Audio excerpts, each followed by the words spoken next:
শ্রী আজকে আবারও হাজির হয়ে গেছি বিয়েবাড়ির একটি মজার ঘটনা আপনাদের কাছে শেয়ার করব বলে।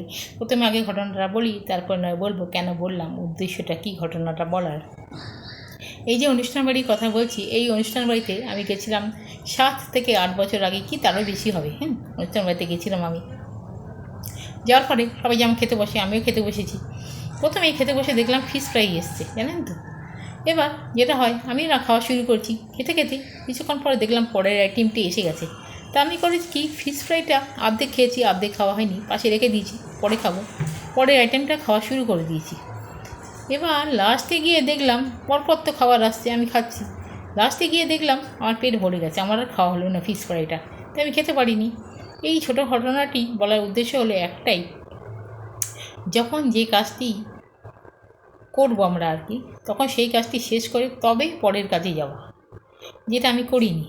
ওখানে কী করেছি, আমি হুড়মুড় অর্ধেকটা খেয়েছি, অর্ধেকটা রেখে দিয়েছি, পরে খাবো।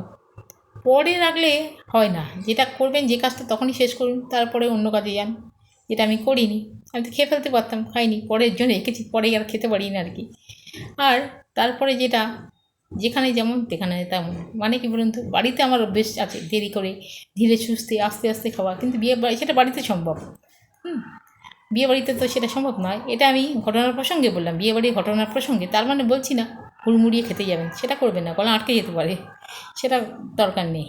তাই এর থেকে আর একটা মানে হয়, সেটা হলো হুড়মুড়িয়ে কিছু নয়। যা করবেন ধীরে সুস্থে আস্তে আস্তে। আর পরের জন্য তো রাখবেন না, যখন যে কাজটা করার তখন সেই কাজটি আগে শেষ করুন, তারপরে পরের কাজে যান। এইটুকুই ছিল আজকের ঘটনাটি, আজকে বলার। আচ্ছা, আজকের মতো ঘটনাটি এখানেই শেষ করলাম। ফিরে আসবো আবার কোনো ঘটনার সাথে আপনাদের কাছে, তৎকালীন বলছি টাটা।